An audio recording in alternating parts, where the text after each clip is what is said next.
इस सुगंध से तो प्रभु परशुराम का तेज स्मरण हो आया है। ये कैसा प्रहार है? प्रहार नहीं, आभार है दाऊ।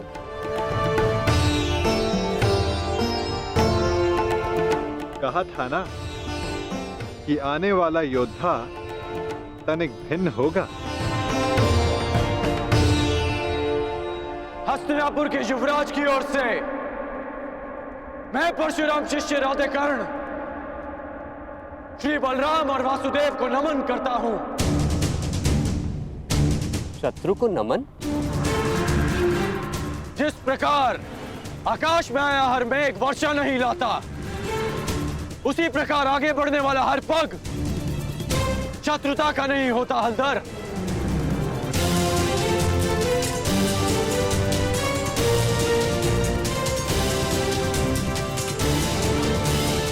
हस्तिनापुर की मित्रता स्वीकार करें। शत्रुता का विकल्प तुमने ही चुना था कर्ण। जब मित्रता ही करनी थी तो अश्वमेघ यज्ञ का अश्व रोका क्यों? ताकि यज्ञ पूर्ण करने की आपकी मंशा और आपके वीरों का परिश्रम व्यर्थ ना जाए।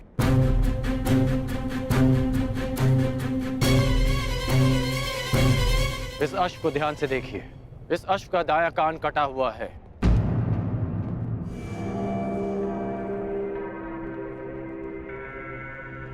अर्थात इसका अंग भंग है और नीति अनुसार अंग भंगित अश्व के साथ किया गया यज्ञ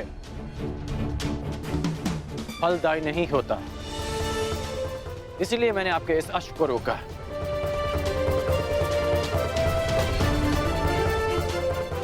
हलधर, मैं स्वयं आपको समझाना चाहता था, परंतु उससे पूर्व आपके वीरों ने मुझ पर आक्रमण कर दिया और कदाचित मुझे उसका उत्तर देना पड़ा।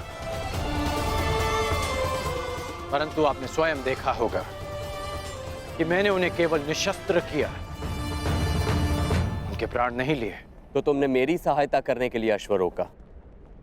अद्भुत, हम प्रसन्न हुए।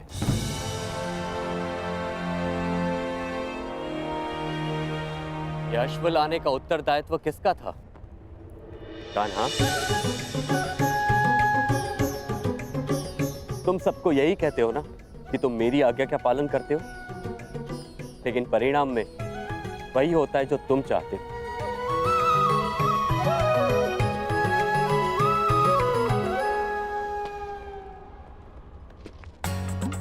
अब क्या करूं दाऊ, मेरा भाग्य ही ऐसा है। भाग्य नहीं, धूर्तता है तुम्हारी।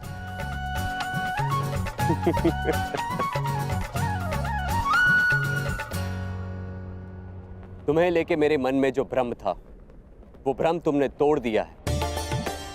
हम प्रसन्न हुए। कहो, क्या इच्छा है?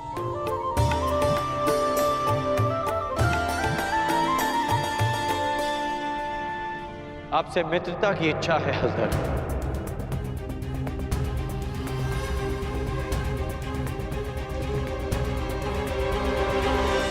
और एक आश्वासन भी बलराम, आवश्यकता पड़ने पर आप और आपकी सेना हस्तिनापुर की सहायता अवश्य करेंगे।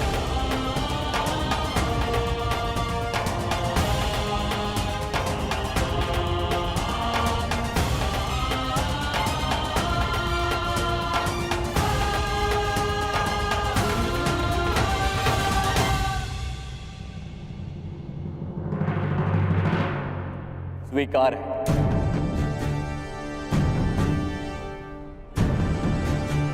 परंतु मैंने तुमसे कुछ मांगने को कहा था कर्ण। इस समय मेरा लक्ष्य युवराज दुर्योधन को सर्वशक्तिशाली बना देना है।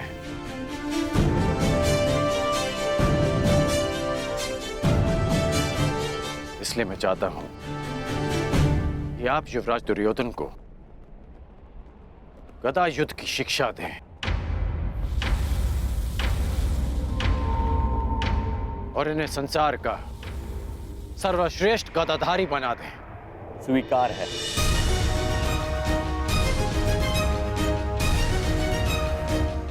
आओ, द्वारका का आतिथ्य ग्रहण करो।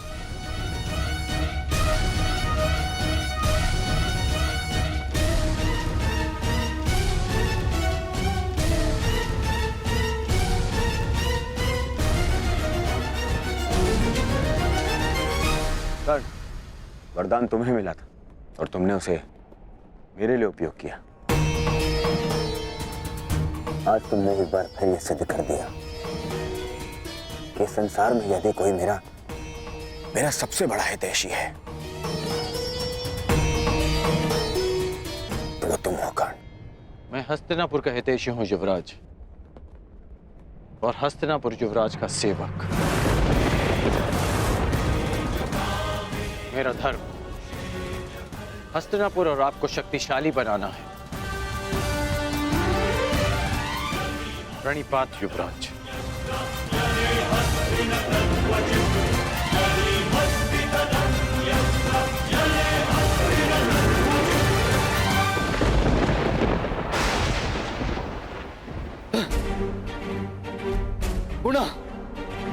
गुणा मेरे प्रयास आज सफल हुए।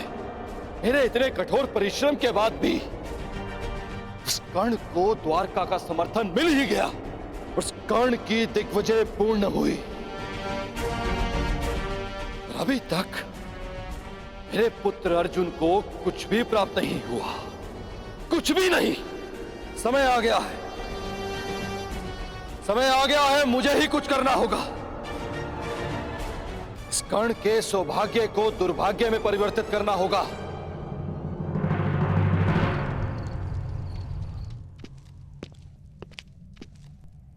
दिग्विजय पूर्ण हुई कर्ण।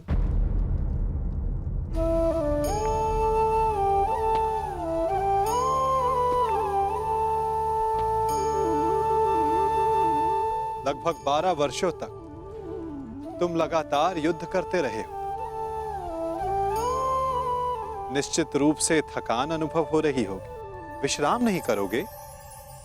मित्रा के लिए शरीर की थकान से अधिक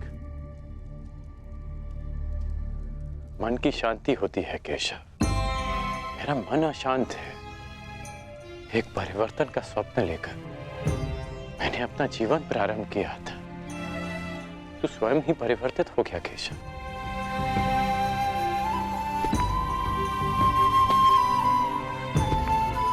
परिवर्तन चाहते हो और स्वयं के परिवर्तित होने से घबराते हो।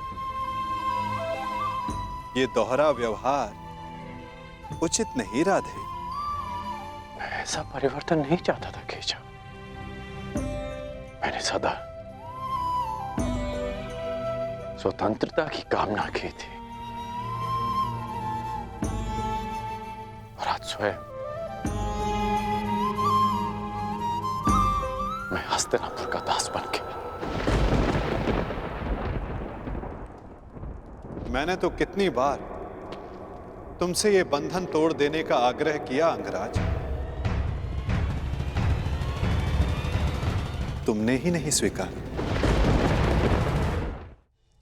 जानते हो मन में संतोष क्यों नहीं है?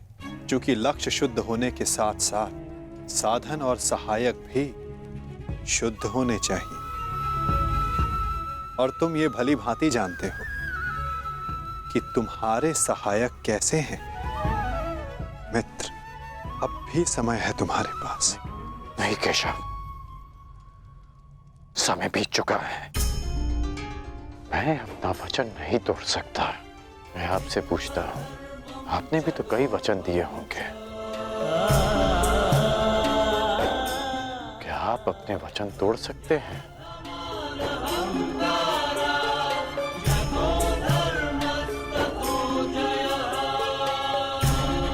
कौन जाने मित्र, भविष्य में क्या छिपा है? तुम बताओ, अब दिग्विजय के पश्चात तुम क्या करोगे? केशव,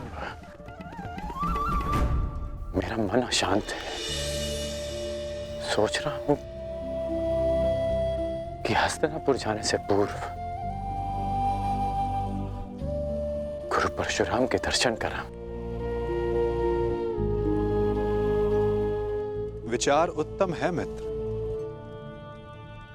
परंतु स्मरण रखना, कभी कभी अकेला यात्री मार्ग में भ्रम के जाल में फंस जाता है। प्रयास करना कि भ्रम के जाल में ना उलझ जाओ। केशव, जिस परिस्थिति में मैं हूं, कोई भ्रम मुझे क्या सताएगा?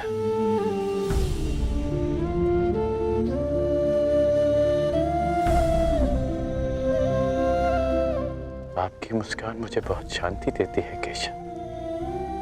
आज्ञा दीजिए।